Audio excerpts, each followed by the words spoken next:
हजारीबाग झील की साफ सफाई भगवान भरोसे। नमस्कार, खबर मंत्र में आपका स्वागत है। मैं हूं अभय सिंह। शहर की हृदय स्थली माने जाने वाला हजारीबाग झील की साफ सफाई भगवान भरोसे है। यदा कदा तीज त्योहारों के मौके पर कभी कोई संगठन या फिर कोई समाज सेवी झील की साफ सफाई कर देते हैं, लेकिन इसकी नियमित सफाई कभी नहीं होती। यहाँ सुबह व शाम को हजारों लोग वॉक के लिए आते हैं, घूमने के लिए आते हैं। शुद्ध वायु व शुद्ध वातावरण की तलाश यहीं आकर खत्म होती है, मगर अभी झील में फैली गंदगी और सड़ांध से निकलने वाले बदबू से लोग परेशान हैं। इस मामले पर समाजसेवी व भाजपा नेता भैया अभिमन्यु प्रसाद ने कहा कि झील किनारे फैली गंदगी ने लोगों का जीना मुहाल किया हुआ है। करोड़ों रुपए की लागत से झील की सफाई के लिए खरीदी गई मशीन का इस्तेमाल नहीं हो रहा है। अब इस पर बैठकर लोग मछली मार रहे हैं। कहा कि हमेशा कोई ना कोई विभाग सौंदर्यीकरण के नाम पर यहां काम करती है और करोड़ों रुपए खर्च करने का दावा करती है, लेकिन ये करोड़ों रुपए खर्च कहां किए जाते हैं, ये दावा करने वाले अधिकारी हजारीबाग की जनता को दिखाने की कृपा करें। भैया अभिमन्यु ने प्रशासन से कहा कि झील और झील के आसपास के क्षेत्र को नो कंस्ट्रक्शन जोन बना दिया जाए।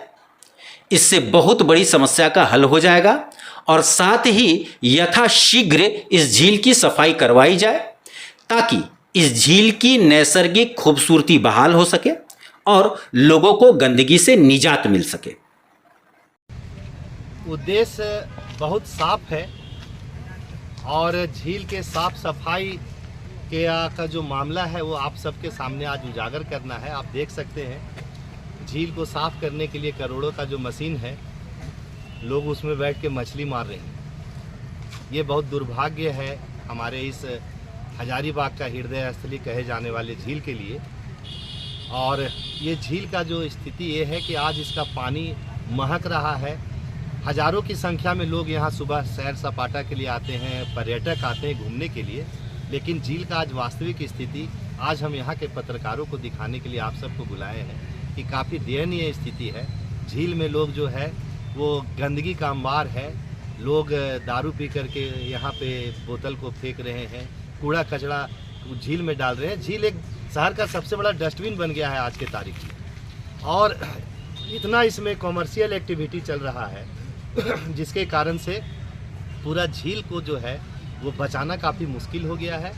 मेरा आप सबसे मांग है, आप सबके माध्यम से मेरा मांग है कि इस झील को नो कंस्ट्रक्शन जोन डिक्लेयर किया जाए और झील के रख रखाव पे पदाधिकारियों को और प्रशासन को, नगर पालिका को और मत्स्य विभाग को विशेष ध्यान देना चाहिए और ध्यान देना पड़ेगा, क्योंकि हजारीबाग का जो हृदय स्थली है वो अब बर्बादी के कगार पे पहुंच चुका है। तो से कई एक विभाग के द्वारा यहाँ पे सुंदरीकरण के अनेक कार्य किए गए हैं, लेकिन हम सारे विभागों से ये मांग करते हैं कि उनके द्वारा किया गया काम कहाँ है। ये आम जनता को या हजारीबाग के पत्रकारों को दिखा दे कि वो काम कहाँ है, कितने पैसे का काम था और वो काम कहाँ हुआ और कब हुआ, और आज उसकी वास्तविक स्थिति क्या है ये बता दें। यही हम आप लोगों से आग्रह करते हैं। ज्ञात हो कि कैप्टन सिम्पसन के काल में 1855 से 1860 ईस्वी के बीच झील का निर्माण किया गया था। इस संबंध में यह भी कहा जाता है कि जब केंद्रीय कारागार का निर्माण किया जा रहा था तो झील स्थल से मिट्टी निकालकर ईंट बनाया जाता था। इसके पीछे दो तर्क दिए जाते थे। एक यह कि जेल में पानी का आपूर्ति इसी झील से की जाती थी, तथा दूसरा यह कि झील के पानी में जस्ता डाल दिया जाता था। जेल में बंद कैदियों को इसी पानी को पीने के लिए दिया जाता था। अपने प्रारंभिक काल में वर्तमान झील 3 हिस्सों में बटा था, अब यह कई हिस्सों में बट गई है। इस झील से यूरोपियन जेल तथा सेंट्रल जेल के अलावा सरकारी अधिकारियों के आवास में जलापूर्ति की जाती थी। पश्चिमी क्षेत्र में अवस्थित झील को सरकारी अधिकारियों के लिए सुरक्षित रखा गया था। लगभग 163 वर्ष पुराने झील की नैसर्गिक सुंदरता अब खराब हो रही है। बढ़ती आबादी के कारण इसके आसपास गंदगी फैलने लगी है।